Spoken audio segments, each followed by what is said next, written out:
Diesel के दाम को बाजार के भरोसे छोड़ने के बाद महंगाई की आहट से जनता परेशान है। विपक्ष हलकान और कांग्रेस कह रही है जब सब चिंतित हैं तो हम भी चिंता में हैं। इतनी चिंतित कि जयपुर के चिंतन शिविर में पार्टी की अध्यक्ष ने महंगाई का नाम तक नहीं लिया। श्री प्रकाश जायसवाल से पूछा गया कि मैडम ने ऐसा क्यों किया, तो जवाब था जरूरत क्या थी, बहुत मुद्दे बचे हैं अभी इस देश में। The last 9 years have been a period of tremendous economic growth.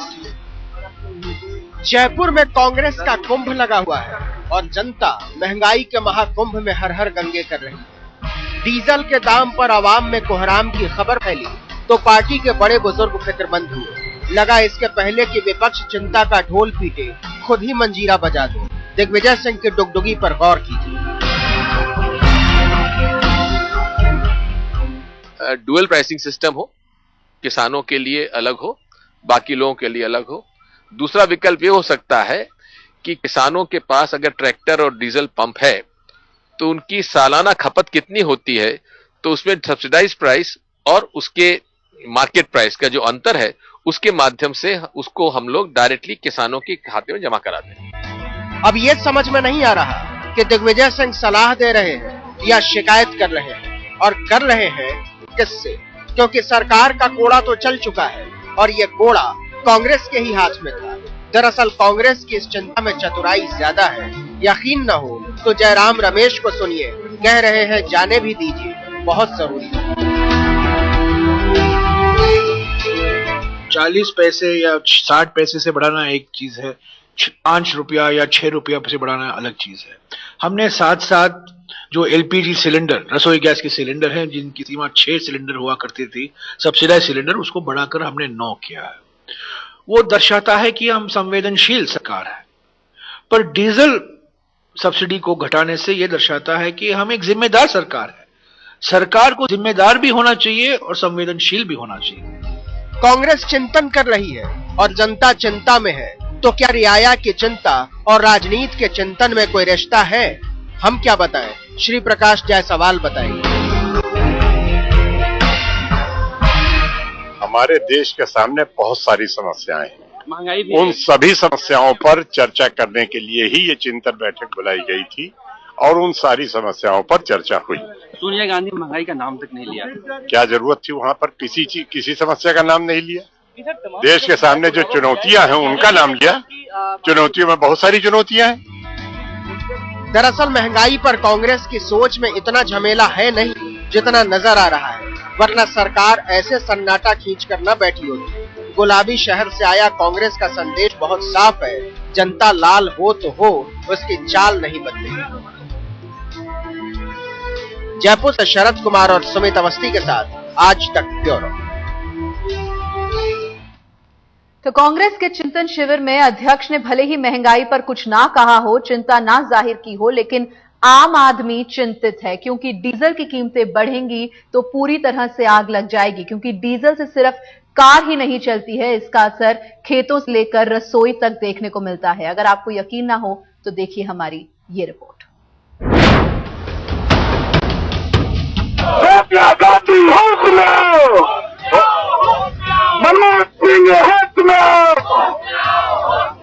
India में ये हाल है कि आम आदमी का जीना मुश्किल हो गया है। जैसे ही अब ये डीजल के दाम बढ़े हैं, इसका रिजल्ट क्या होना है?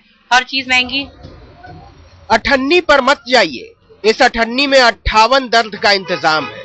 ये तो इस मर्ज के मजे का आगाज है, आगे आगे देखिए होता है क्या।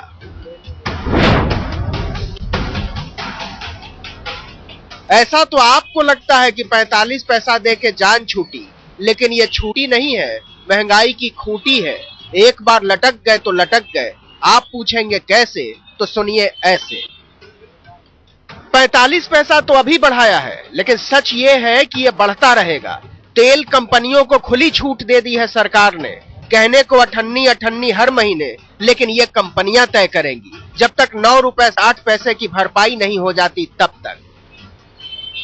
इसके बाद का राम जाने। वैसे आप समझते ही होंगे, एक बार मुनाफे का मजा आ जाए तो जाता नहीं है।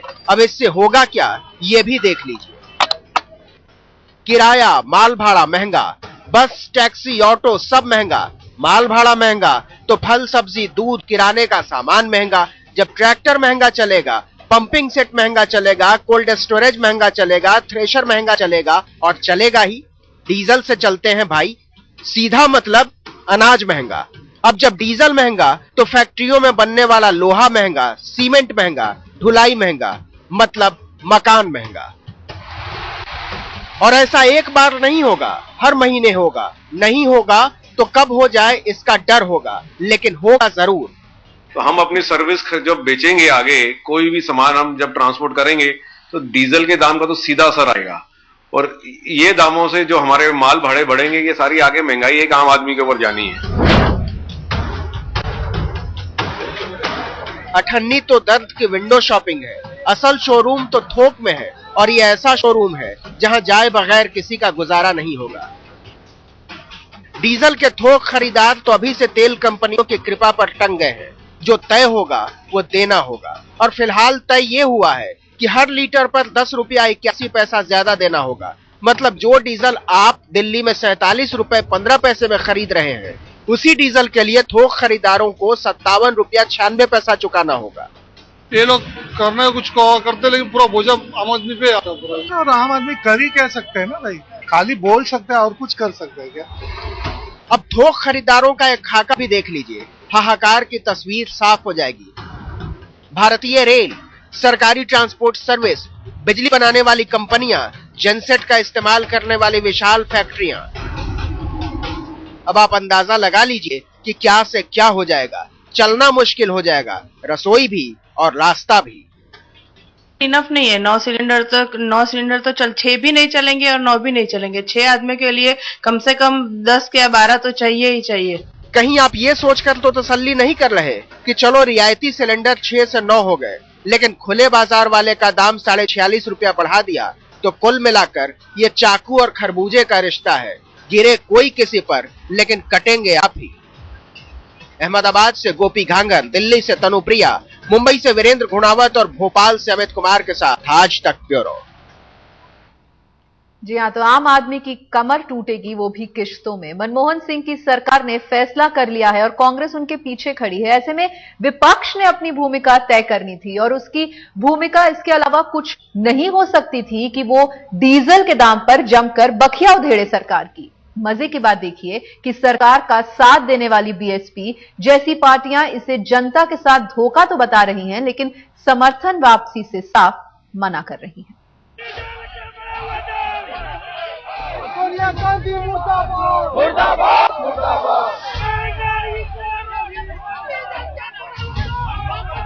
आवाज तो उठी है, लेकिन सरकार को मालूम है कि जैसे उठी है वैसे ही बैठ भी जाएगी। इसीलिए वो खामोश है, डीजल के दाम पर डंडा चलाकर। अब कहीं से कोई राहत नहीं।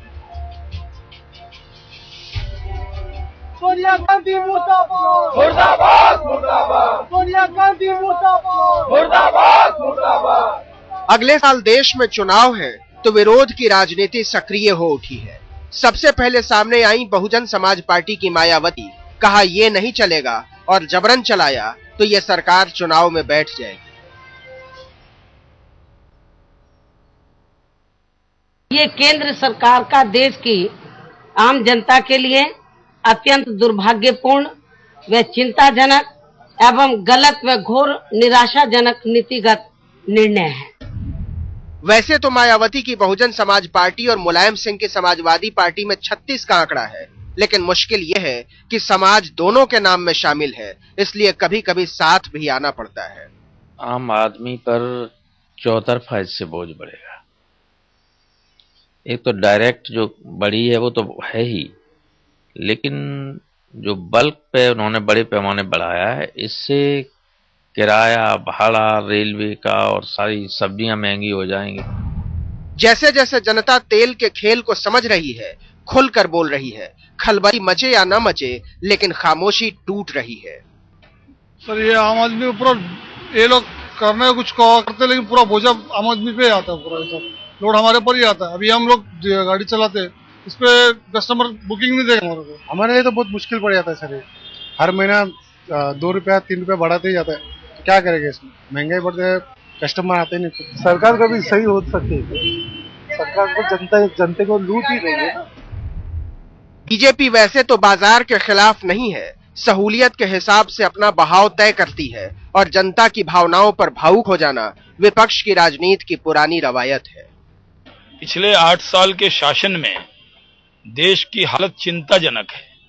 कांग्रेस को ये चिंतन करना चाहिए कि उसके क्रियाकलाप की वजह से देश की हालत चिंतनीय क्यों हो गई है। देखिए, वो इसके अलावा और अब कुछ नहीं कर सकते और बजाय मुझे ऐसा लगता है कि वो देश की चिंतन नहीं कर रहे हैं, वो अपने हालात पर चिंता कर रहे हैं।